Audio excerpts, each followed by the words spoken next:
Welcome back, guys. I trust you've been staying safe. Now, I'm still covering the case of Mica Miller. I've done the case when it broke and the updates detailing and analyzing her 911 call right before she did what she did to herself. Now, I did a lot of research on the timelines with regards to her whereabouts right up to the last time that she would draw in breath and do what she did to herself.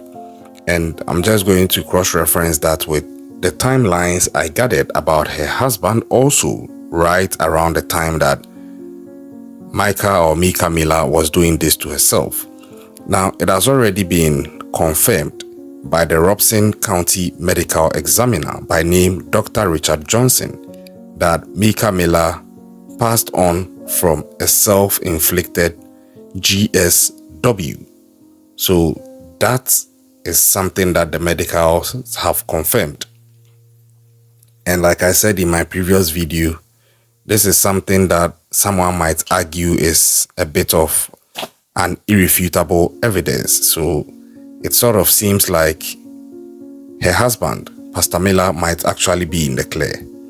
But then, first of all, my heart goes out to her family, her loved ones, her husband, her kids, and everybody out there who is moved by this. I'm really touched by this case, honestly, because she was even the wife of a pastor.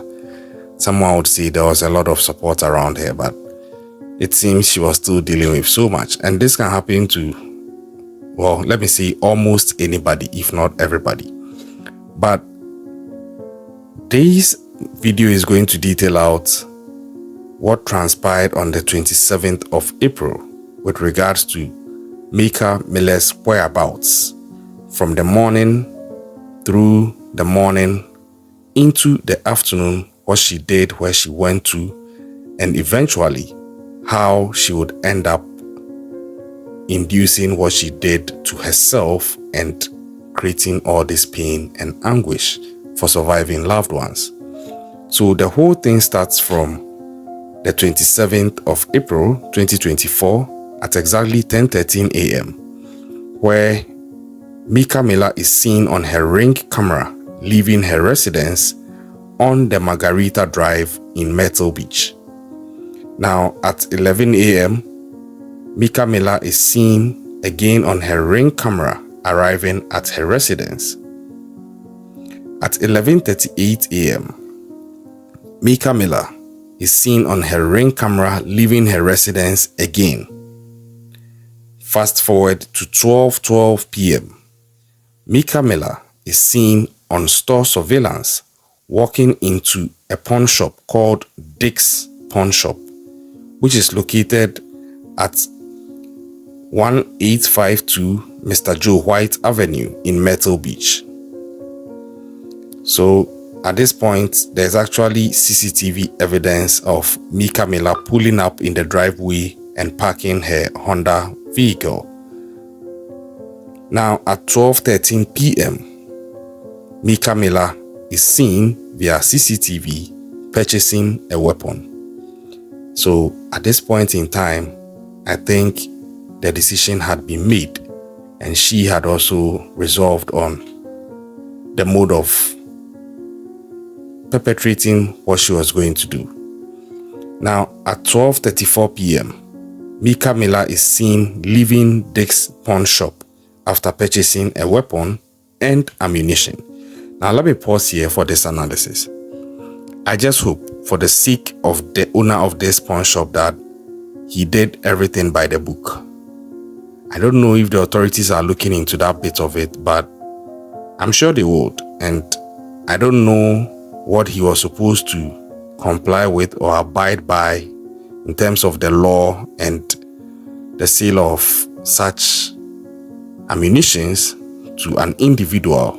I know there are various laws per each state in the United States of America, and I just hope that per where he is and the trade he's in, he abided by whichever law governs the sale or the transaction that he executed with Mica Miller in the purchasing of this weapon. Other than that, I don't know, but I think there's a possibility he might catch some heat. I don't know, but well, early days yet. Now, at 1:06 p.m. on the 27th of April, Mica Miller's black Honda Accord is seen driving on Highway 501 near 4 Mile Road in Conway. So at this point, she has now purchased the ammunition and she's moving on. At exactly 1:27 p.m., Mica Miller's black Honda Accord is seen arriving at 41 Grocery and Grill, which is located on Highway 41 in Newlands. At 1:35 p.m., Mica Miller is seen leaving the store after buying a drink and gas. So this is what I was talking about in my previous video on her 911 call. She drove around, she did transactions, and she is allegedly having a mental issue. So I think this is testament. I'm no expert, but I'm thinking in my layman's mind that this is testament to how deep sometimes mental health issues can be. The person might actually be really aware of certain things, go through certain normal transactions, but might still be dealing with something else mentally, which is not showing. Because here you see her undergoing transactions, and I don't think anybody picked up on the fact that she was dealing with something. So please, just get close to your loved ones. People may be dealing with something, and sometimes if you are not close enough and observant enough, you wouldn't see. Now, at exactly 2:54 p.m., 911 call was made from an 843 area code number. Mica Miller asked this 911 operator if her phone could be located, and then she sort of told her what she was going to do to herself. At a point, Mica Miller hung up the phone before further information could be gathered by the dispatch that she spoke to. Now, the telecommunicator tried to call Mica Miller back multiple times and was unable to make contact. Now, this was where that 911 call was placed. If you haven't listened to it, you can just go back to my playlist. I have a video on it. It's played out in there, and I did an analysis of it per what I called. Quite a heavy one there. Now, fast forward to 3:03 p.m. Robeson County deputies were dispatched to the Lumber River State Park for a well-being check to attempt to locate Mica Miller. And I think this is standard operating procedure, especially based on the call that she placed to the 911 operative and the fact that she hung up before they could get more information and they couldn't also get her back. And at 3:05 p.m., contact was made with Lumber River State Park Superintendent. At 3:20 p.m., deputies request phone ping for Mica Miller. Now at 3:31 p.m. on the same day, deputies arrive at Lumber River State Park and begin the search with State Park Rangers. At 3:33 p.m., Robeson County Sheriff's Office, Aviation Division, Air 3 SUAV drone were dispatched to Lumber River State Park. At 3:42 p.m., telecommunicator contacted Verizon to request an updated location pin. And at 3:50 p.m., detectives with Air 3 SUAV arrived at Lumber State Park, all in a quest to find Mica Miller in time before the worst could happen. Now, before I move on, I would first want to commend the authorities. It seems like they pulled out everything they could, all in an attempt to save this woman, and I think it's commendable. In my country, the authorities are also trying, but I don't know if they can harness all this equipment and gear and manpower to find one person in such a situation within the time frame that this played out. If they can, I'm yet to see. But per what played out here, I think the authorities, although they still couldn't prevent what was to happen, I think they still deserve some commendation for the efforts they put in. Now, while conducting an aerial search, detectives were approached by a person who said he found a bag while fishing with Mica's ID inside. Detectives then took possession of the bag, and according to the Robeson County Sheriff Office findings, they are saying that this person heard crying and then a gunshot. Now, the person stated that he went further into where he found the bag about 2 feet from the water's edge. Now, at 4:23 p.m., an individual contacted the Robeson County 911 and said he located a body in the water. He had been fishing on his kayak when he found this person, and searching deputies secured the area for an investigation. At 5:30 p.m., Chief of Detectives for RCSO arrives at the incident location, and at 5:54 p.m., detectives and RCSO arrive at the incident location. The medical examiner was contacted and requested the CSI technician photograph the area of investigation to include the vehicle belonging to Mica Miller. Items of evidence were also collected from her car and the incident location. Now, whilst going through this, investigators located a six-saw gun case in the passenger seat of the vehicle and a box of ammunition in the center console of the vehicle. Investigators also found a receipt for the handgun from a pawn shop and a receipt from a convenience store in the vehicle. Both receipts were dated for same day of April 27th, 2024. Now, the serial number of the weapon found in the water at the crime scene matched the gun box that was found in Mica Miller's Honda Accord. And at 7:11 p.m., the firearm was located in the water, and that was that for Mica Miller.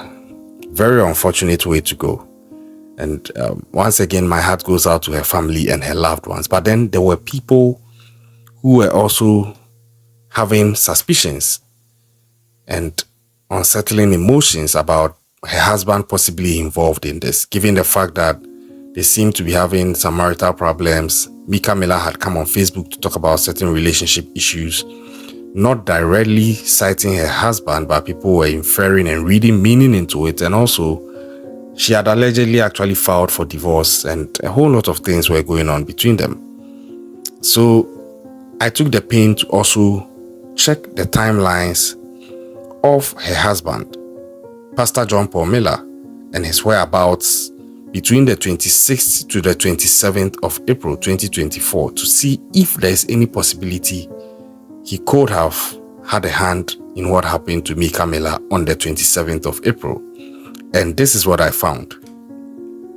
So, Pastor John Paul Miller and his estranged wife, they had been separated and were involved in the legal system. Now, investigations led to his whereabouts and a woman who is allegedly romantically involved with Pastor John Paul. Now, this is something new. This is something new because even the deputies are saying that the information that they had led to them to confirm his whereabouts and also found a woman that this pastor is allegedly romantically involved with. Interesting, because he's not actually divorced from his wife. Now, the investigators also confirmed both were not in North Carolina on the night before or on the day of Mica Miller's passing. So that puts a wide distance between the pastor and his wife as far as her passing is concerned. But it went further because investigators were also able to determine that John Paul traveled to Charleston for a sporting event on the 26th of April, the day before his wife would pass on. And they were able to prove this through eyewitnesses and license plate readers. And they also confirmed that Pastor John Paul Miller stayed overnight in the Charleston area. So overnight in the Charleston area would mean that he spent the night of 26th April 2024 in the Charleston area through into the morning of April 27th, when his wife would pass on. So he wasn't anywhere near her. And now their checks also revealed that on the 27th, the pastor returned to Myrtle Beach. And while traveling to and from Charleston, he was also with other people. So there were witnesses to confirm he was where he says he was. And he was where investigators confirm he was. Now, the family of Mica Miller met with deputies to discuss their investigation findings. However, the pastor asked the Robeson County Sheriff's Office to meet him in South Carolina. Well, this is something. This is something because as it stands now, aside they having their own marital issues, there is nothing really concrete panning out here that somebody can tie this pastor with to the passing of Mica Miller. And already the medical team have ruled that it was a self-induced situation.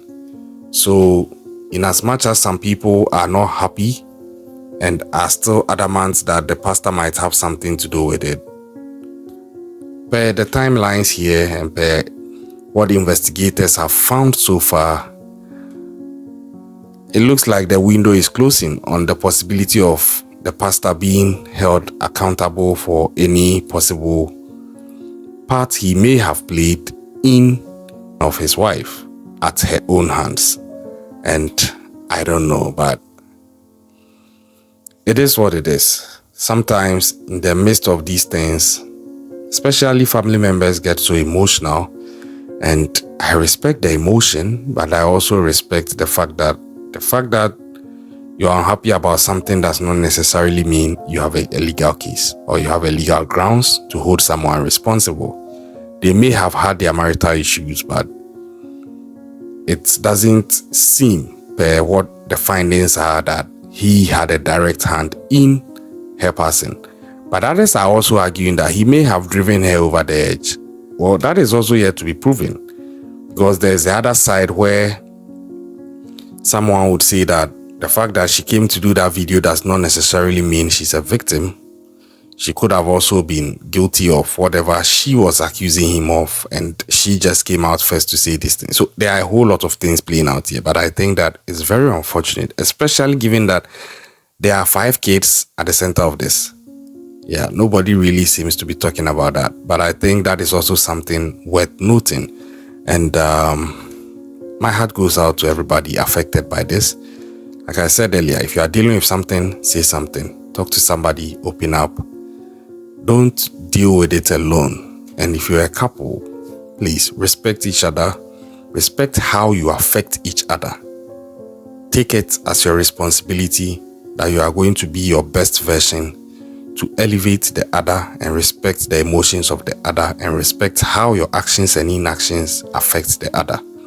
If it's that way, I think that it reduces to the barest minimum the possibility of things getting out of hand, possibly to this extent, where things like this have to come out, and it's quite heavy and very unfortunate. But I believe that God knows best in all this, especially since it's a pastor and his wife at the center of it. But if you are watching this video, I hope you're also learning. Sometimes, don't listen to that voice in your head. I'm sure Mica Miller, I don't know how she got to the point of deciding to purchase all these things and self-induce what she did. But maybe if there was a different voice in her head, maybe she might still be here with us.